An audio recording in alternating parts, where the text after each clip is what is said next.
ಇದೆ ವೀಣಾ. ಅಂದ್ರೆ ಚೇತನ್, ಇವತ್ತು ಕೋರ್ಟಲ್ಲಿ ಏನಾಗುತ್ತೆ, ಸೊ ಅವ್ರು ಕೊಟ್ಟಂತಹ ಅರ್ಜಿ ವಿಚಾರಣೆಯ ಸಂದರ್ಭದಲ್ಲಿ ಅನ್ನೋದನ್ನ ನೋಡ್ಕೊಂಡೇ ಇವರು ಮುಂದಿನ ನಿರ್ಧಾರ ತೆಗೆದುಕೊಳ್ಳೋದು ಅನ್ನೋದು ಕ್ಲಿಯರ್ ಈಗ.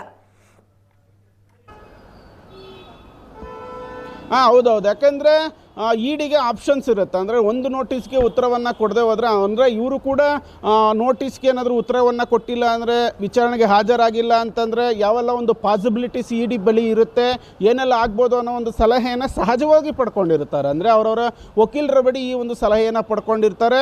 ಅಂದರೆ ಯಾವುದೇ ತನಿಖಾ ಸಂಸ್ಥೆ ವಿಚಾರಣೆಗೆ ಆರೋಪಿ ಸ್ಥಾನದಲ್ಲಿರೋರನ್ನ ಕರೆದು ವಿಚಾರಣೆಗೆ ನೋಟಿಸನ್ನು ಕೊಟ್ಟರೆ, ಮೊದಲನೇ ನೋಟಿಸ್ಗೆ ಒಂದು ಉತ್ತರವನ್ನು ಕೊಟ್ಟಿಲ್ಲ ಅಂತಂದರೆ ಎರಡನೇ ಮತ್ತು ಮೂರನೇ ನೋಟಿಸ್ ಕೊಡುವಂತಹ ಸಾಧ್ಯತೆಗಳು ಬಹುತೇಕ ಎಲ್ಲ ತನಿಖೆ ಸಂಸ್ಥೆಗಳಲ್ಲೂ ಇರುವಂಥದ್ದು. ಹೀಗಾಗಿ ಅರೆಸ್ಟ್ ಭೀತಿ ಅಂತೂ ಇರೋದಿಲ್ಲ, ಅಂದರೆ ಬಂಧನ ಭೀತಿ ಅಂತೂ ನಿಮಗೆ ಇರೋದಿಲ್ಲ. ಒಂದು ವೇಳೆ ಇವತ್ತು ನೋಟಿಸ್ಗೆ ಉತ್ತರವನ್ನು ಕೊಟ್ಟಿಲ್ಲ ಅಂತಂದರೆ ಮತ್ತೊಂದು ನೋಟಿಸ್ಗೆ ಉತ್ತರವನ್ನು ಕೊಡಬೇಕಾಗತ್ತೆ, ಮತ್ತೊಂದು ನೋಟಿಸನ್ನು ಕೊಡುವಂತಹ ಸಾಧ್ಯತೆಗಳಿರುತ್ತೆ. ಹೀಗಾಗಿ ಹೆದರ್ಕೊಳ್ಳುವಂತಹ ಅವಶ್ಯಕತೆ ಇಲ್ಲ ಅನ್ನೋದು ಅವರ ವಕೀಲರ ಸಹಜ ಮಾತಾಗಿರುತ್ತೆ. ಅಂದರೆ ಅವರು ಈ ರೀತಿಯಾದಂಥ ಒಂದು ಗೈಡ್ಲೈನ್ಸನ್ನು ಕೊಟ್ಟಿರ್ತಾರೆ. ಹೀಗಾಗಿ ಇವತ್ತು ಬಹುತೇಕ ವಿಚಾರಣೆಗೆ ಹಾಜರಾಗೋದು ಡೌಟು.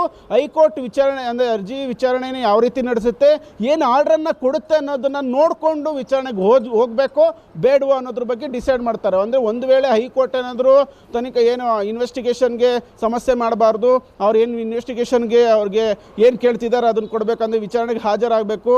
ಹಾಜರಾಗಿ ತನಿಖಾ ಸಂಸ್ಥೆಯ ಪರವಾಗಿ ಒಂದು ಅದೇ ಪರ ಅಂತಂದರೆ ಅವ್ರಿಗೆ ತನಿಖೆಯಲ್ಲಿ ಯಾವುದೇ ರೀತಿ ಲೋಪದೋಷ ಕಂಡು ಬರದೇ ಇರೋ ರೀತಿಯಲ್ಲಿ ಆರೋಪಿಗಳು ವಿಚಾರಣೆಯನ್ನು ಹೆದರಿಸಬೇಕು ಅಂತ ಏನಾದರೂ ಆರ್ಡ್ರ್ ಕೊಟ್ಟರೆ ಸಹಜವಾಗಿ ವಿಚಾರಣೆಗೆ ಬಂದೇ ಬರ್ತಾರೆ. ಆದರೆ ಏನಾಗುತ್ತೆ ಏನು ಅನ್ನೋದು ನೋಡಿಕೊಂಡು ಮುಂದಿನ ಹೆಜ್ಜೆ ಇಡೋಣ ಅನ್ನೋದು ಸಿಎಂ ಪತ್ನಿ ಪಾರ್ವತಿ ಹಾಗೂ ಸಚಿವ ಈ ಇಬ್ಬರಿಗೂ ಕೂಡ ಗುರುವಾರ ಸಂಜೆ, ಕಳೆದ ವಾರ ಗುರುವಾರನೇ ಸಂಜೆ ನೋಟಿಸ್ ಬಂದಿದೆ ಇಡಿಯಿಂದ. ಆದರೆ ಅವ್ರು ಇವತ್ತು ಆ ಅರ್ಜಿಯನ್ನ ನೋಟಿಸನ್ನು ಪ್ರಶ್ನೆ ಮಾಡಿ ಅರ್ಜಿ ಹಾಕಿರುವಂಥದ್ದು. ಸೊ ಇದು ಕೂಡ ಏನಾದರೂ ಗೇಮ್ ಪ್ಲಾನ್ ಥರನೇನಾ? ಅವ್ರಿಗೆ ನಿಜಕ್ಕೂ ಅದನ್ನು ಪ್ರಶ್ನೆ ಮಾಡಿ ಅರ್ಜಿ ಹಾಕಬೇಕು ಅಂತಂದರೆ ಶುಕ್ರವಾರ ಶನಿವಾರ ಅವಾಗಲೂ ಹಾಕ್ಕೋಬೋದಿತ್ತಲ್ವ?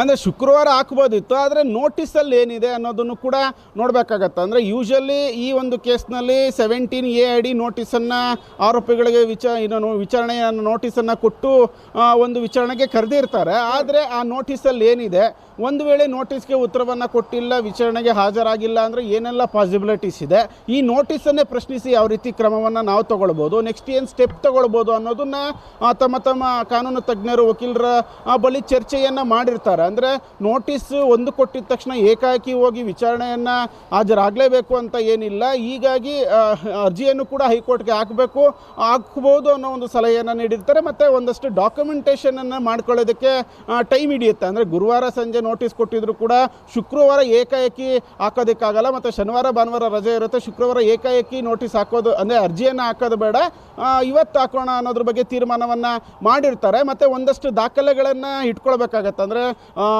ಈ ಒಂದು ಪ್ರಕರಣಕ್ಕೆ ಕುರಿತಂತೆ ಇನ್ವೆಸ್ಟಿಗೇಷನ್ಗೆ ಈ ತನಿಖಾ ಸಂಸ್ಥೆ ಕರೀತಾ ಇದೆ. ಇದ್ರ ಬಗ್ಗೆ ಯಾವ ರೀತಿ ನಾವು ಹೈಕೋರ್ಟಲ್ಲಿ ಅರ್ಜಿಯನ್ನು ಹಾಕ್ಬೋದು, ಯಾವ ರೀತಿ ಪ್ರಶ್ನೆಯನ್ನು ಮಾಡ್ಬೋದು ಅನ್ನೋ ಸಲಹೆ ಮೇರೆ ಮತ್ತು ಡಾಕ್ಯುಮೆಂಟೇಷನ್ಗೆ ಟೈಮ್ ಹಿಡಿಯುತ್ತೆ. ಹೀಗಾಗಿ ಇವತ್ತು ಅವರು ಅರ್ಜಿಯನ್ನು ಹಾಕಿರುವಂಥದ್ದು. ಬಹುತೇಕ ಮಧ್ಯಾಹ್ನ ವಿಚಾರಣೆಯನ್ನು ಕೈಗೆತ್ಕೊಳ್ತೀವಿ ಅಂತ ಅಂದ್ಬಿಟ್ಟು ನಾಗಪ್ರಸನ್ನ ಪೀಠ ಹೇಳಿರೋದ್ರಿಂದ ಏನಾಗುತ್ತೆ ಏನೋ ಅನ್ನೋ ಕುತೂಹಲ ಇದೀಗ ಸದ್ಯಕ್ಕೆ ಮನೆ ಮಾಡಿರುವಂಥದ್ದು. Veena. Yes yes, thank you Chetan ತಮ್ಮ ಮಾಹಿತಿಗಾಗಿ.